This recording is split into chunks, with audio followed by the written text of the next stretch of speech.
26 ఏళ్ళు ఇంతవరకు జీవితంలో ఒక్క అమ్మాయిని కూడా లేదు. ఎన్ని రోజులని బాత్రూంలోనే బీచ్ లో చూసినా వాళ్ళే కనిపిస్తున్నారు, అంత ఎండలోను.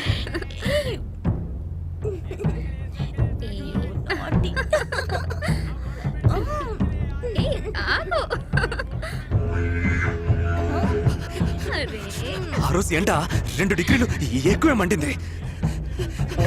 నటినెత్తిన డామ్ అనేదో పేలినట్టయింది. తీశాను, కాల్చాను.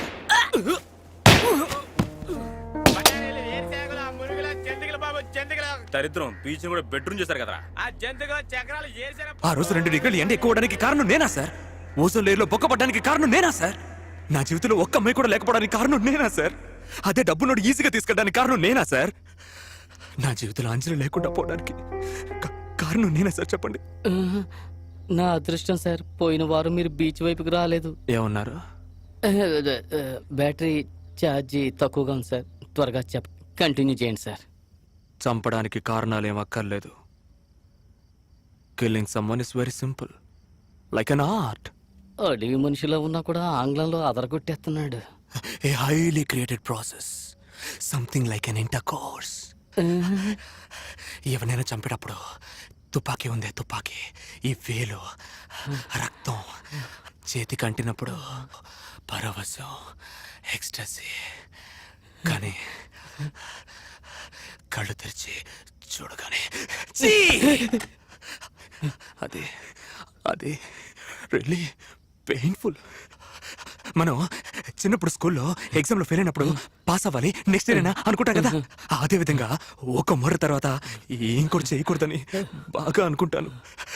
కానీ ఈ చెయ్యిందే, ఈ చెయ్యి దీనికి వణుకు మొదలవుతుంది. తలలో టంగని ఒక గంట కొడుతుంది. అలా జరిగితే I'm going to do something. నేను పగల్లో ఎప్పుడు బయటికే వెళ్ళను. ఈ నాలుగు గోడల మధ్య ఉంటాను. రాత్రే బయటికి వెళ్తాను. ఇలాగే పోయిన నెల బాగా ఒకటే వణుకు గంట కొడుతూనే ఉంది. అది వినపడగానే నేను బయటకు వెళ్ళేదో చేస్తాననిపించింది. నేను రూమ్ లోపలే ఉన్నాను. I was trying my level best to stay inside the room. కానీ ఒకవైపు నా మనసు వెళ్ళమని చెప్తోంది. But still I was controlling. కానీ ఆ రోజు బాగా ఎక్కువైంది.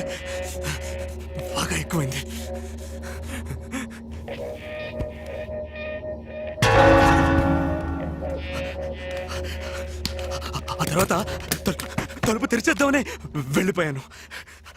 అప్పుడు ఆ శబ్దం ఆగిపోయింది.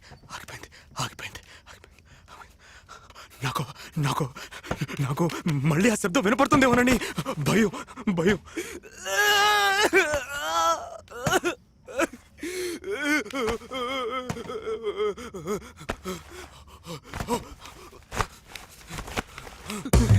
నాకు అర్థమైపోయింది, ఇక్కడ కంట్రోల్ చేసుకోవడం నా వల్ల కాదని. నేను బయటే ఉంటే ఎవరికైనా ఎప్పుడైనా నా వల్ల ప్రమాదం రావచ్చు. సో బెటర్ పోలీస్ స్టేషన్కి వెళ్దామని పరిగెత్తాను. నాకు తెలిసిన ఒకే ఒక పోలీస్ స్టేషన్, నన్ను డ్రైవర్తో కూర్చోబెట్టిన సీతమ్మధార పోలీస్ స్టేషన్. వెళ్లే దారిలోనే వాడిని చూశాను.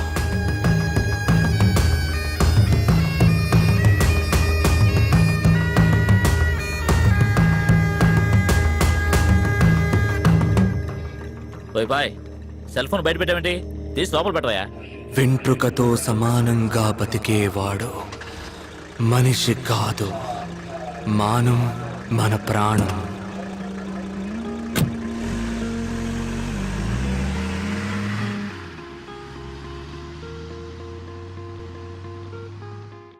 అప్పుడే నాకు అనిపించింది నా సమస్యలన్నిటికీ వీడే కారణం అని. ఊళ్ళో ఎంతోమందిని లేపేశాను, ఆ ఇన్స్పెక్టర్ని కూడా లేపేస్తుంటే ఓ పని అయిపోయిండేది. వీడే నేను వేసుకోవాల్సిన మాత్ర. బట్ ఒక ఇన్స్పెక్టర్ని చంపడం అనేది తేలికైన విషయం కాదు. So I planned it. ఒక వారం పాటు వాడు ఎక్కడెక్కడికి వెళ్తున్నాడో వాడిని ఫాలో చేశాను. అప్పుడే కనిపెట్టాను, ఊళ్ళో ఉన్న బార్లన్నీ మూసేసి ఒక పబ్లిక్ గ్రౌండ్లో జీప్ ఆపి అందులో ఒక బార్ ఓపెన్ చేసి జాలీగా ఉంటున్నాడని.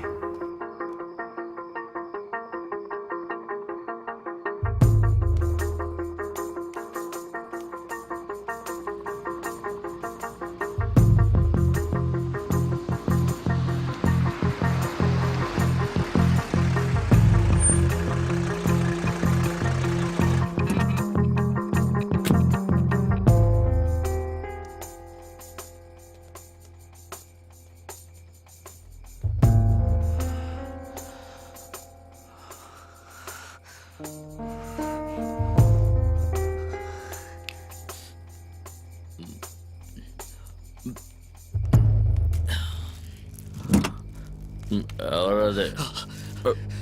వెంట్రుకతో సమానంగా బతికేవాడు మనిషి కాదు అన్నారు మన పెద్దలు.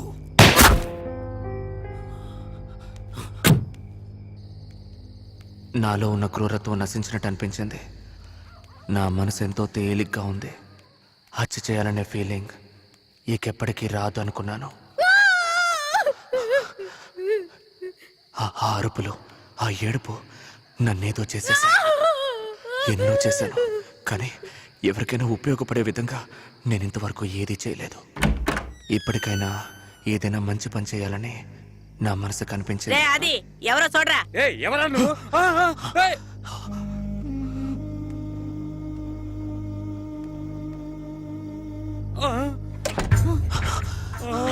వెనక్కి వచ్చే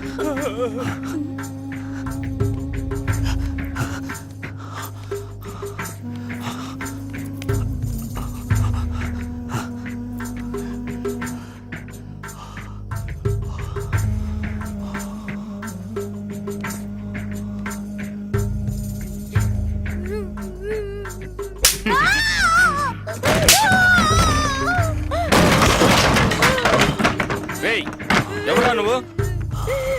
అడుగుతుంటే చెప్పవే. అడుగుతున్నానుగా, చెప్పవే. ఏయ్, ఎందుకురా కొడుతున్నా? 4000 ఇచ్చాను, ఏమైనా చేస్తాను, మూసుకొని పోరా.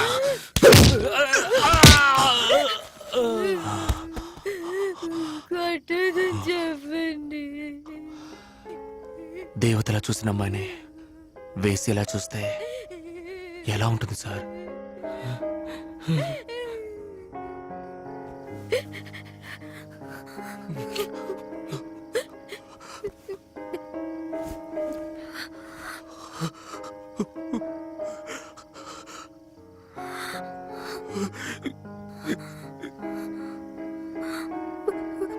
ప్రభా, నన్నే కొడతావా? బయటికి పోరా. పోరా, పో బయటికి. పోరా, పొమ్మన్నానుగా.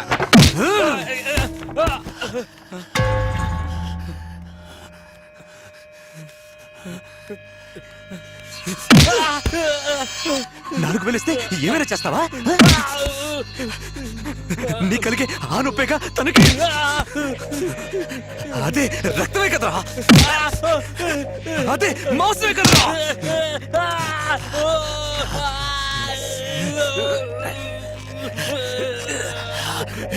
చూడు చూడు చూడు.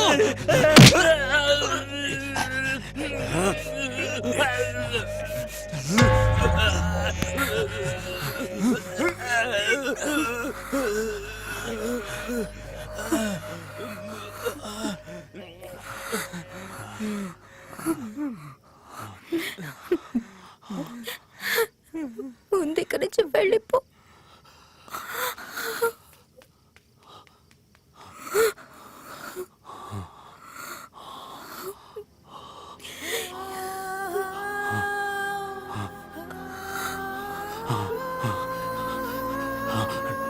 నువ్వు నాతోరా, నాతోరా.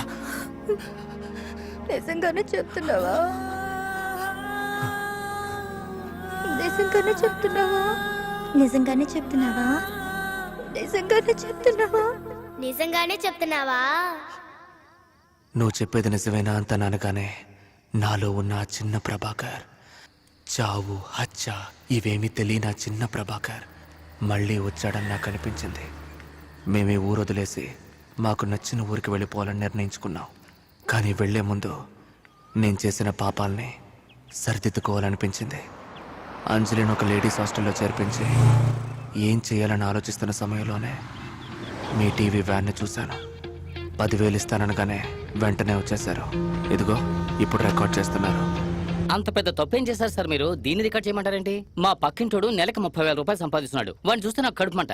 కొత్తగా ఒక పల్సర్ బైక్ ఉన్నాడు. ఎవరు లేని టైం చూసి ట్యాంక్ ఓపెన్ చేసి ఒక గుప్పెడు పంచదార అందులో వేశాను. ఏదో నా వల్ల ఏం సాయం. నా దగ్గర డబ్బులు లేనప్పుడు ఎవరైనా రీబాక్ షూ వేసుకున్నా, రేబాన్ గ్లాస్ పెట్టుకున్నా, ఎవరైనా అమ్మాయితో వెళుతున్నా నాకు కడుపుమంటగానే ఉంటుంది. అందుకు నేనేం చేయగలను? నాకంటూ కుటుంబం, భార్య బిడ్డలు ఉన్నారు. నేనేం చేయలేను. మీకు ఎవరు లేరు కాబట్టి మీరు ఈ పని చేశారు. దీన్ని పోయి గొప్పగా చెప్పుకుంటున్నారే. ఇప్పుడు పరిస్థితి మారిపోయింది. అంజలి వచ్చేసింది. ఇప్పుడు రికార్డ్ చేసి ఏం చేయబోతున్నారు? వద్దు హలో. సార్. నేను రికార్డ్ చేయడానికే పిలిచాను, అడ్వైస్ చేయడానికి కాదు. రికార్డ్ చేయి. ఏదో ఫ్రెండ్షిప్ కొద్దీ చెప్పాను సార్. సారీ సార్, మీ ఇష్టం.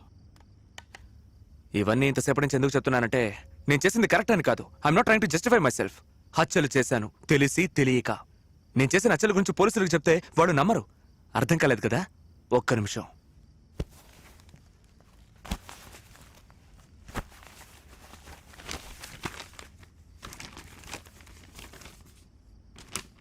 జూమ్ చేయి. ఆ, అక్రమ సంబంధం వల్ల ఘోరం. వీళ్ళెవరో తెలుస్తోందా? బీచ్ లో లేపేశానే వాళ్ళిద్దరు. ఈయన ఈవిడికి భర్తట. ఈయన ఈవిని లేపుకెళ్ళిపోవడం వల్ల ఈయన మనుషులు పెట్టి లేపేశాడట. మర్డర్ చేసింది నేను, దొరికిపోయింది బాలకృష్ణ అనే ఈ దద్దమ్మ. ఒక నిమిషం. వీడెవరో తెలుస్తోందా? డాక్టర్ కేడి నందు, సైకియాట్రిస్ట్, పూనా మార్కెట్. నేను తలపగలు కూడా చంపానే ఆడే. ఇతను రియల్ ఎస్టేట్ గొడవలో లేపేశాడట. మర్డర్ చేసింది నేను, దొరికిపోయింది డాక్టర్ కుమార్ అనబడే ఈ దద్దమ్మ. మంత్లీ టార్గెట్ పూర్తి చేయాలని పోలీసులు ఈ కేసుని మూసారు. ఇప్పుడు పోలీసుల్ని అడిగితే నేను ఎవరిని చంపలేదు అంటారు. నన్ను అడిగితే నేను చంపాను అంటాను. నేను చంపానా చంపలేదా? మీకేమైనా అర్థమైందా సార్? అర్థం కాలేదు సార్. నాకు ఏం అర్థం కావట్లేదు సార్. అసలు ఊళ్ళో ఏం జరుగుతుందో కూడా అర్థం కావట్లేదు.